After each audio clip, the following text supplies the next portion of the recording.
Hi കൂട്ടുകാരെ, നമസ്കാരം. ഞാൻ സജീവ്. കടക്കിലമ്മ ഗ്രാഫ്റ്റിംഗ് എന്ന എൻ്റെ യൂട്യൂബ് ചാനലിലേക്ക് എല്ലാ കൂട്ടുകാർക്കും ഹൃദയം നിറഞ്ഞ സ്വാഗതം. ഈ പ്ലാവെന്ന് പറയുന്നത് നമ്മുടെയൊക്കെ മലയാളിയെ സംബന്ധിച്ചിടത്തോളം അവൻ്റെ വീടുകളിൽ പ്രധാനപ്പെട്ട ഒരു മരമായിട്ട് തന്നെയാണ് ഇതിനെ കരുതുന്നത്. കാരണം മലയാളിയെ സംബന്ധിച്ചിടത്തോളം അവൻ്റെ ഭക്ഷണ രീതിയിൽ പ്രധാനമായ ഘടകമെന്ന് പറയുന്നത് ഒന്ന് ചക്കയും അതുപോലെ തന്നെ രണ്ട് ചീനിയുമാണ്. ചക്ക നമുക്ക് നല്ലതുപോലെ വെട്ടിയരിഞ്ഞ് പുഴുക്കായും അതുപോലെ തന്നെ നമ്മൾ പല പല രീതിയിൽ ഭക്ഷണയോഗ്യമാക്കുന്ന ഒരെണ്ണമായതുകൊണ്ട് തന്നെ നമ്മൾ മലയാളികളെ സംബന്ധിച്ചിടത്തോളം ചക്കയ്ക്കും അതുപോലെ തന്നെ ചീനിക്കുമൊക്കെ വളരെ പ്രാധാന്യമുള്ള ഒരു വിഭവം കൂടിയാണ്. ഇപ്പോൾ പല കർഷകരും പറയുന്നൊരു കാര്യമാണ് നമ്മുടെ വീട്ടിലുള്ള പ്ലാവിൽ നിന്നും ചക്കകൾ വർദ്ധിക്കാതെ അത് പൊഴിഞ്ഞ് താഴെ വീഴുന്നത്. അതായത് കുഞ്ഞു ചക്കകൾ പൊഴിഞ്ഞ് നേരെ താഴെ വീണ് നശിച്ചു പോകുന്ന ഒരവസ്ഥ. ഇത് പ്ലാവിന് മാത്രമല്ല, നമ്മുടെ മാവിനും ഒക്കെ കാണുന്നതാണ്. അതായത് മാവിൽ പിടിച്ചു വരുന്ന ഉണ്ണിമാങ്ങകൾ പൊഴിഞ്ഞു പോകുന്ന അവസ്ഥയും ധാരാളമായി കണ്ടുവരുന്നുണ്ട്. ഇതിനുള്ള പ്രധാന കാരണമെന്ന് പറഞ്ഞാൽ പണ്ടൊക്കെ നമ്മുടെ പ്ലാവുകൾക്ക് നമ്മൾ വളം ചെയ്യുകയോ അതുപോലെ തന്നെ വെള്ളം നൽകുകയോ മറ്റുള്ള പരിചരണങ്ങളൊന്നും ചെയ്തില്ലെങ്കിലും ധാരാളം കായ്ക്കുമായിരുന്നു. അതിനുള്ള കാരണമെന്ന് പറഞ്ഞാൽ അതെല്ലാം നമ്മൾ കുരുനട്ട്, അതായത് അതിൻ്റെ സീഡ് നട്ട് പൊടിപ്പിച്ച് വളർത്തിയ മരങ്ങളായിരുന്നു. എന്നാൽ ഇപ്പോഴത്തെ തൈകളാവട്ടെ അത് ഗ്രാഫ്റ്റ് ചെയ്തതും അതുപോലെ തന്നെ ബഡ് ചെയ്തതും എയർ ലെയർ ചെയ്തതുമായിട്ടുള്ള തൈകളാണ്. അതുകൊണ്ട് തന്നെ ഇങ്ങനെയുള്ള പ്ലാവുകൾക്കും മാവുകൾക്കുമൊക്കെ നമ്മൾ പ്രത്യേക പരിഗണനയും അതുപോലെ തന്നെ നല്ലതുപോലെ വളപ്രയോഗവും വെള്ളവും ഒക്കെ കൊടുക്കണം.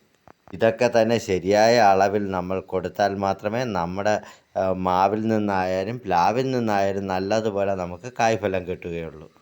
അതായത് നമ്മുടെ മാവിൽ നിന്നായാലും നമ്മുടെ പ്ലാവിൽ നിന്നായാലും ചക്കകളും മാങ്ങകളുമൊക്കെ പൊഴിഞ്ഞു പോകുന്നു എന്നുണ്ടെങ്കിൽ അതിനാവശ്യത്തിനുള്ള വെള്ളം ആ ചെടിക്ക് കിട്ടാത്തത് കൊണ്ടാണ്. എന്നാൽ ഇപ്പോഴത്തെ പൊഴിച്ചിലിന് പ്രധാന കാരണമെന്ന് പറഞ്ഞാൽ നമ്മുടെ മാവിനും പ്ലാവിനുമൊക്കെ ഈ കാലാവസ്ഥയിൽ വന്ന വ്യതിയാനവും മാറ്റവും കൊണ്ടാണ്. അതായത് ഡിസംബർ മാസത്തിലൊക്കെ നമുക്ക് നല്ലതുപോലെ മഴ ലഭിച്ചതുകൊണ്ട് തന്നെ നമ്മുടെ മാവും പ്ലാവും ഒക്കെ ഫ്ലവറിങ് സ്റ്റേജിലേക്ക് പോകാൻ ഒരുപാട് താമസിച്ചു എന്നുള്ളതാണ് കാരണം. അതുകൊണ്ട് തന്നെ സാധാരണഗതിയിൽ നമ്മുടെ ചക്കയൊക്കെ വിളയേണ്ട സമയത്ത്, അതായത് നല്ലതുപോലെ വിളഞ്ഞു വരേണ്ട സമയമായപ്പോഴേക്കും നല്ല ചൂടായി. പണ്ടത്തെ പ്ലാവുകളെന്ന് പറഞ്ഞാൽ ധാരാളമായിട്ട് പടർന്ന് തിങ്ങി ഞെരിഞ്ഞ് ഇലകളുമായിട്ട് നിൽക്കുന്നത് കൊണ്ട് തന്നെ ചുവട് ഭാഗത്ത് ചെറിയൊരു ഈർപ്പാംശം കൂടുതലായിട്ട് കാണും. അതുപോലെയല്ല ഇപ്പോഴത്തെ പ്ലാവ്. ഈ ബഡ്ഡിങ്ങും ഗ്രാഫ്റ്റിങ്ങും ഒക്കെ ആയതുകൊണ്ട് തന്നെ അതിൻ്റെ റൂട്ട് സിസ്റ്റം എന്ന് പറഞ്ഞാൽ വളരെ ചെറിയൊരു റൂട്ട് സിസ്റ്റമാണ്. അതുകൊണ്ട് തന്നെ അതിനാവശ്യമുള്ള വെള്ളവും വളവും നമ്മൾ അതിൻ്റെ റൂട്ട് സോണിൽ തന്നെ എത്തിച്ചു കൊടുത്തേ മതിയാവും.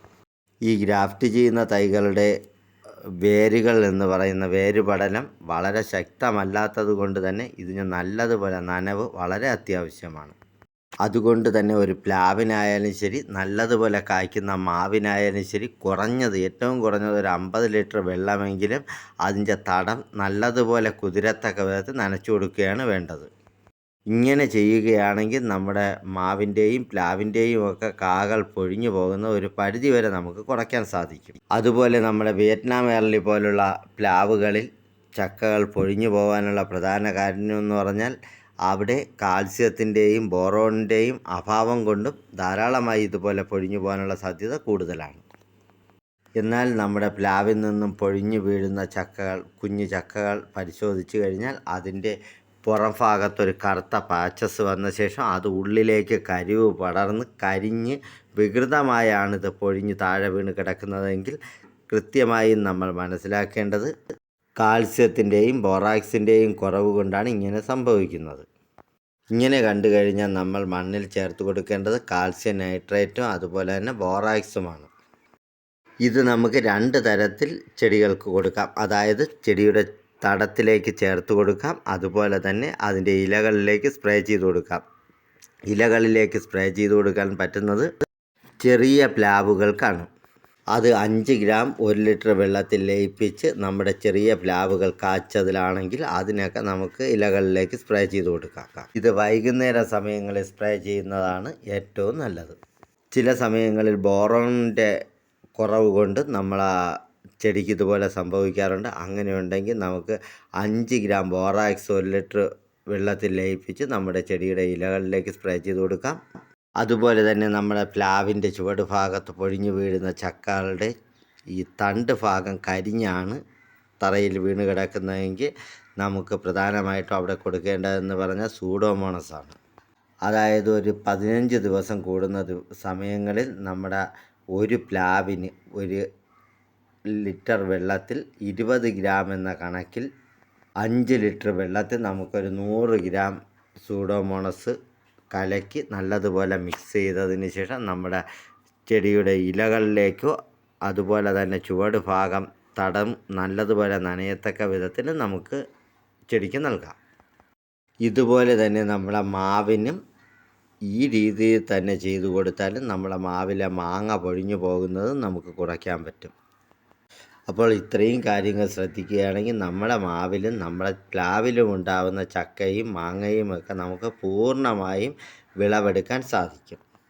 അപ്പോൾ ഈ വീഡിയോ ഇഷ്ടപ്പെട്ട വീഡിയോയ്ക്ക് ഒരു ലൈക്ക് തരാനും എൻ്റെ ചാനൽ ആദ്യമായാണ് കാണുന്ന ഈ ചാനലൊന്ന് സബ്സ്ക്രൈബ് ചെയ്യാനും ഇനി കൃഷിയെക്കുറിച്ച് അറിഞ്ഞുകൂടാത്ത മറ്റ് കൂട്ടുകാരൊക്കെ വീഡിയോ ഒന്ന് ഷെയർ ചെയ്ത് കൊടുക്കാനും മടിക്കരുത്. ഇതുപോലെ നല്ലൊരു അറിവുമായി നമുക്ക് അടുത്ത ദിവസം കാണാമെന്ന ശുഭപ്രതീക്ഷയോടുകൂടി തന്നെ നിർത്തുന്നു. എല്ലാ കൂട്ടുകാർക്കും നന്ദി, നമസ്കാരം.